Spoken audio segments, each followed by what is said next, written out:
al que no conoció pecado, por nosotros fue hecho pecado, para que nosotros viniésemos a hacer la rectitud de Dios en él. Porque de tal manera amó Dios al mundo, o mejor dicho, porque Dios amó al mundo tanto que ha dado a su Hijo, nacido en forma única, para que todo aquel que en él crea no se pierda, sino que tenga vida eterna. Es decir, todo es por gracia, todo es un regalo divino, todo es porque Dios nos ha regalado la salvación. Pero no ha sido gratis, es gratis para nosotros, pero no es gratis para Cristo. Cristo pagó el precio más inmenso del universo, el precio más grande del universo fue pagado por nuestro Señor, que se hizo hombre para que viniéramos a ser aceptos ante los ojos de Dios. Y simplemente creer, algo tan simple, tan fácil como creer, no por nuestras obras buenas, no por algo que podamos hacer, no por nuestro propio mérito. Y por eso es tan importante que entendamos que el estudio de la palabra de Dios es comer y beber, nos lo menciona Cristo. Porque comer y beber no hay mérito, el mérito está en quien provee el alimento, en este caso la palabra de Dios. Entonces es Dios, la mente de Cristo, que es la palabra de Dios, es que está provista por Dios para que nosotros podamos alimentarnos. Por eso no existe tal cosa como un mérito en estudiar. Es simplemente nuestra disposición de recibir el alimento. Sentarse a la mesa a disfrutar del desayuno no tiene ningún mérito, sino es Dios quien provee el alimento, es quien tiene realmente el mérito. Entonces, coman y beban. Se está refiriendo justamente a hacer conmemoración de gracias, de agradecimiento a Dios por proveer nuestros alimentos y por disfrutar de ellos. En este caso, el estudio de la palabra de Dios. Entonces, la salvación es gratis, así como todas las provisiones divinas. No son porque nosotros no las merezcamos, sino porque Dios así ha decidido para nosotros proveernos de todo lo que necesitemos. Entonces, para continuar con el estudio de la barrera, debemos estar en disposición de estar blancos como la nieve, como aquel instante en el que creímos en Cristo. Y para eso solamente hay que citar nuestros pecados. No hacer penitencia, no hacer ningún tipo de ritual, ni encender velas, ni arrodillarnos, ni nada por el estilo. Solo por gracia, como así fue la salvación, por gracia podemos estar llenos del Espíritu Santo. Y no depende en ningún momento de nuestro mérito. Recuerden que existen tres métodos de percepción del estudio de la palabra de Dios, que es uno es el racionalismo, que depende de la capacidad humana y la inteligencia humana, el empirismo, que también depende del individuo, y la fe, que no depende de nosotros. Por eso nosotros tenemos que estudiar con fe, es decir, por disposición divina, simplemente poniéndonos blancos como la nieve al momento de como estuvimos al momento de la salvación, solo con citar nuestros pecados. La fe es el método para poder aprender y estar en comunión con Dios. Así que unos breves instantes para continuar con el estudio de la barrera y ponernos blancos como la nieve, citando nuestro pecado en la intimidad de nuestra alma.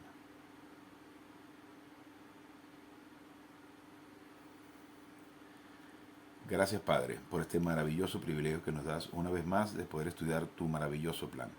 Te pedimos que vengas a hacer claro este mensaje a fin de que podamos metabolizarlo para la honra y tu gloria. En el nombre de su Majestad Jesucristo. Amén. Bien, continuando con el tema de la barrera, hay uno que es sumamente importante. Aunque todos son importantes, hay uno de los bloques de la barrera que definitivamente es uno en el que más tropezamos, que es la autorrectitud. Recordemos que los atributos de la esencia divina son amor, soberanía, rectitud, justicia, vida eterna, omnipotencia, omnipresencia, omnisciencia, inmutabilidad y veracidad. Es decir, en este caso vamos a estudiar lo que significa la autorrectitud y la rectitud divina de Dios. La rectitud perfecta y la autorrectitud o rectitud relativa. ¿Y relativa por qué? Porque cuando comparamos la rectitud nuestra con la rectitud de Dios, nuestra rectitud es relativa porque dependiendo de la justicia divina, de la rectitud divina, nuestra autorrectitud queda como basura. ¿Y cómo, a qué se refiere con la autorrectitud? es nuestros actos bondadosos que creemos que pueden servirnos para alcanzar la aprobación de Dios. Son nuestras obras buenas. Entonces, acudiendo a la palabra de Dios en Isaías 64:6, en su primera parte dice, todos nosotros somos como el inmundo y como trapo de inmundicia todas nuestras obras. Entonces, en algunas traducciones dice, esta versión, por ejemplo, habla de trapos de inmundicia. O en otras versiones lo dice un poquito más sutil. Pero ¿a qué se refiere los trapos de inmundicia? En realidad, más que un simple trapo sucio, se está refiriendo a la producción menstrual de una mujer, porque en ese entonces no se utilizaban toallas sanitarias de las que se conocen hoy en día, sino eran trapos menstruales, eran trapos que se colocaban en las mujeres en sus zonas íntimas para poder, digamos que retener la menstruación. Entonces se está refiriendo a una producción humana que es un desecho comparada con las obras de Dios. En una oportunidad le hice este comentario a un individuo religioso bastante fanático y me dijo que era imposible que la palabra de Dios hablase de algo tan inmundo como eso. Y efectivamente, yo le dije, es exactamente la traducción, trapos menstruales, es decir, toalla sanitaria. Esa es lo que son nuestras obras buenas comparadas con las obras de rectitud de nuestro Señor. Entonces, y era imposible que entendiera efectivamente a qué se estaba refiriendo eso.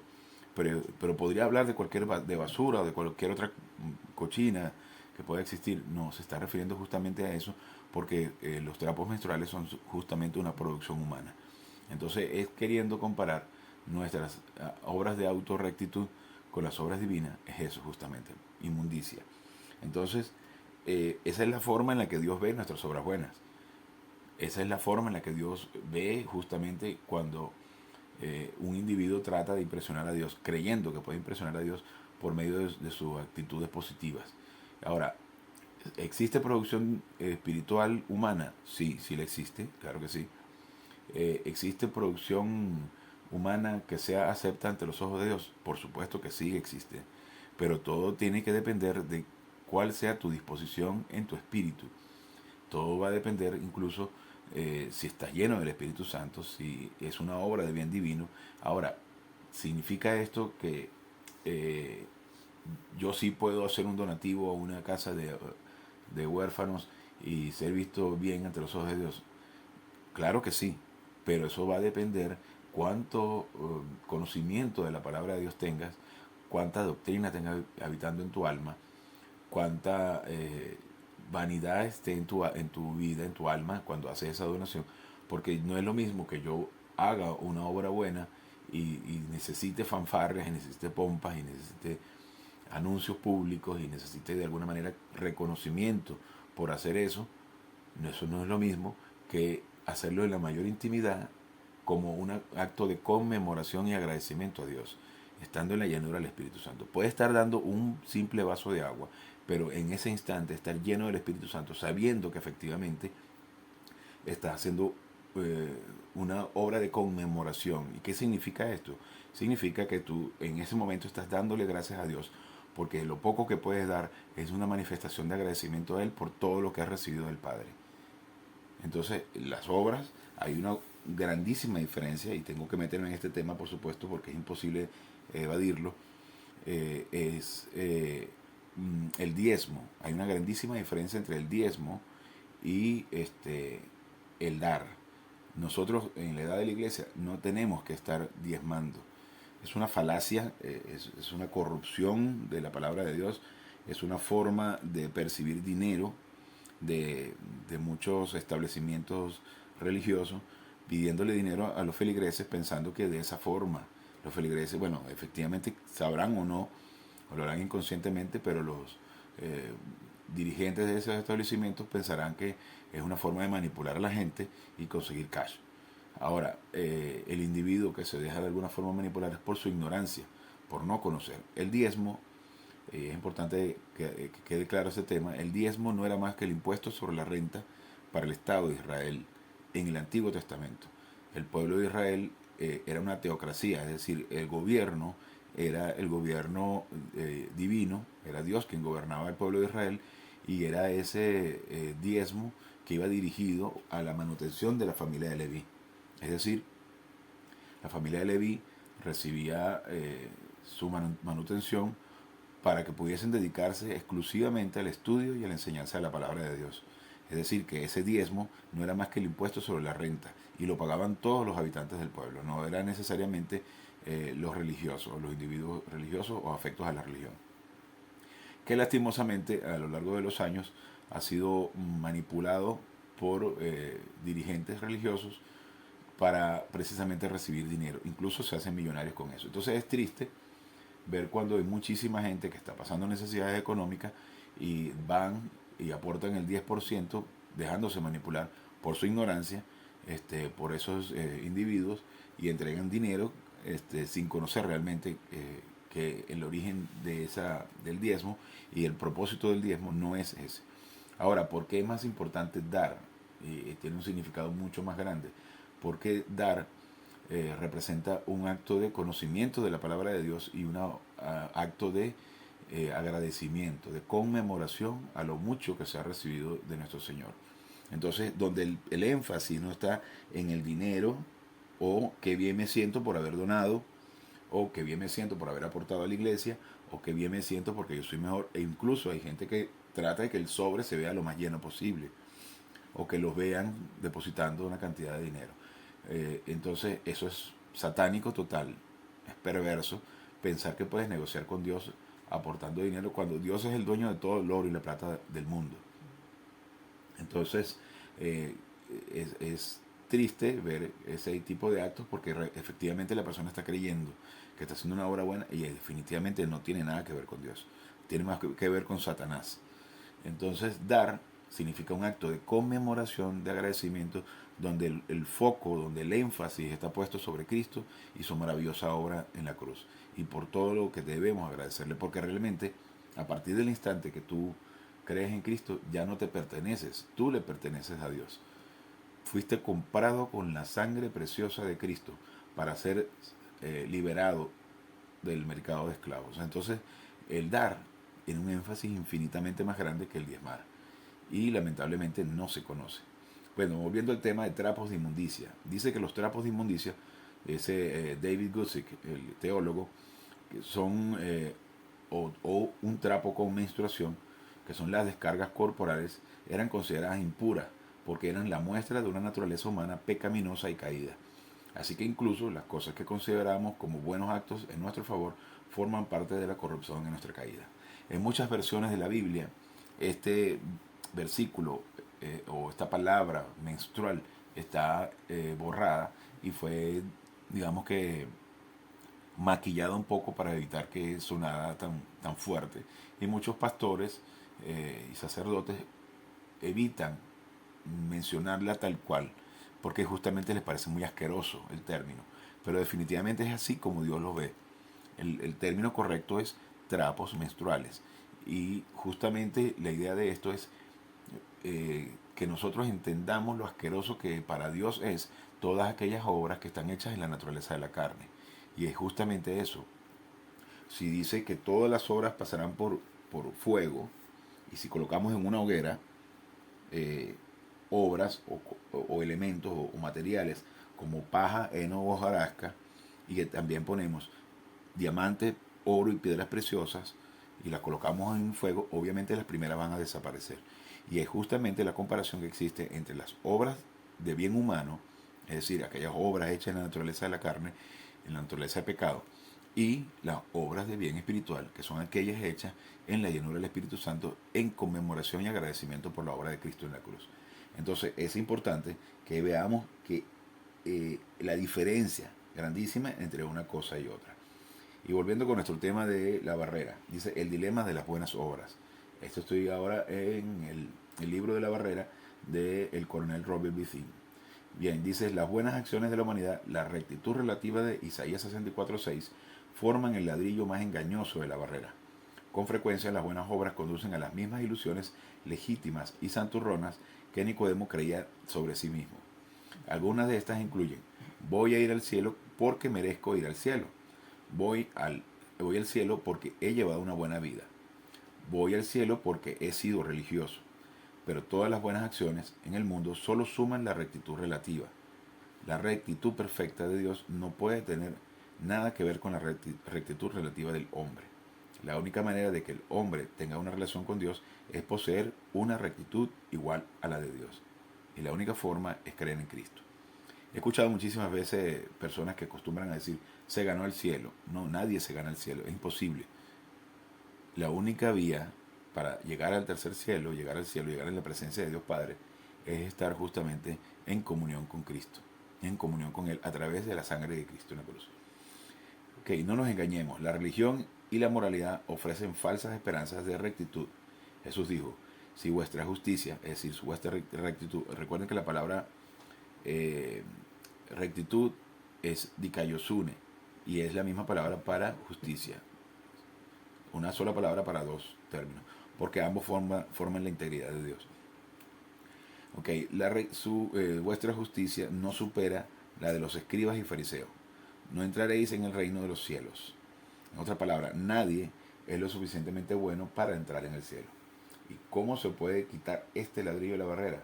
La rectitud relativa del hombre es eliminada por la imputación y la justificación. Ahora, tengo que explicar claramente, más adelante, con más amplitud, el tema de lo que es la imputación. La imputación es cuando Dios aplica un atributo o una pena o un castigo, bien sea merecido o inmerecido, pero en este caso es inmerecido porque nosotros no merecemos la rectitud. Dios nos imputa la justificación y la rectitud. ¿A través de qué? A través de la sangre de Cristo en la cruz. Todo el énfasis es en Cristo. No hay mérito humano. Así que si consideras que de alguna forma tú tienes derecho, capacidad o aptitudes para alcanzar la salvación, o te sientes en la moral o la posición adecuada para poder juzgar o criticar la personalidad o la actitud de otro, mírate al espejo. Y el espejo es la palabra de Dios. Justamente la palabra de Dios es la que te indica que no tienes mérito para criticar a nadie, no tienes posición alguna, no tienes derecho alguno para juzgar la vida del otro. Y juzgar a otros es de lo más fácil, puede hacerse constantemente, pero es allí donde tenemos que frenarnos, citar nuestros pecados y seguir la marcha. Entonces dice, la imputación de la rectitud de Dios. El lado crediticio del libro contable. De un plumazo se puede cambiar un débito a un crédito, pero cambiar nuestro débito de injusticia en el crédito de la rectitud de Dios es algo que solamente Dios puede hacer. Y nos dice, al que no conoció pecado, Dios Padre le hizo pecado a Jesucristo por nosotros, para que fuésemos hechos la rectitud de Dios en Él, es decir, en Jesucristo. Dice en 2 Corintios 5:21. Cuando Jesucristo colgaba en la cruz, Dios le imputó todos los pecados de toda la raza humana y los juzgó. Ese pago por el pecado eliminó el primer ladrillo de la barrera. Dios aceptó a Cristo como nuestro sustituto, porque Él mismo estaba libre de pecado y por lo tanto calificado para ser nuestro sustituto. Cristo muere en sustitución de todos los pecados del género humano. Pecados pasados, presentes y futuros. Es un pago perfecto e infinito. A veces cuesta para nosotros, humanos finitos, creer, entender y aceptar esto. Pero resulta que Dios tiene conocimiento absoluto de todas las cosas. Entonces sabe perfectamente cuáles son los pecados que cometeremos mañana. Y pasado, y pasado, y pasado. Y entonces tiene la capacidad de ver eso a futuro y saber que todos esos pecados fueron baseados en Cristo. Nosotros tenemos la oportunidad de reconocerlos, de citarlos y continuar la marcha. Entonces dice, en la cruz Él cargó en su propio cuerpo cada pecado que cometimos en el pasado, que cometemos en el presente y que cometeremos en el futuro, según nos lo dice en 1 Timoteo 4:10. Bueno, no sería mala idea leer este versículo, déjeme buscarlo acá un momentico.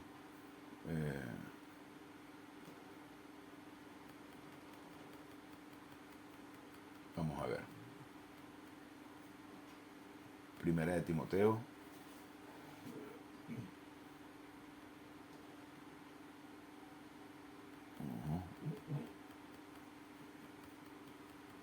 Dice, que por esto aún trabajamos y sufrimos aprobios porque esperamos en Dios viviente, el cual es Salvador de todos los hombres, mayormente de los que creen. Qué increíble. Y dice, nuestros pecados fueron cargados a Cristo, no a nosotros. Ahora, es un pago infinito, es maravilloso. Pero hasta que no aceptamos su sacrificio por fe sola en Cristo, solamente no podremos retener nuestra propia rectitud. Es decir, Efesios 2, 8 al 9. Estaremos en el lado deudor del balance porque nuestra rectitud es inadecuada. Para recibir la rectitud de Dios debemos creer en el Señor Jesucristo. En el momento de la fe en Cristo, la rectitud de Dios se acredita a nuestra cuenta. A ver, un segundito acá. Mas el que no trabaja, pero cree en aquel que justifica al impío, su fe se le cuenta por justicia. La palabra griega logizomai significa imputar o acreditar algo a la cuenta de alguien. Imputación es un antiguo término contable que significa poner en el lado crediticio del libro contable. La expiación nos saca del rojo, mientras que la imputación nos pone en el negro. No ganamos ni merecemos la salvación.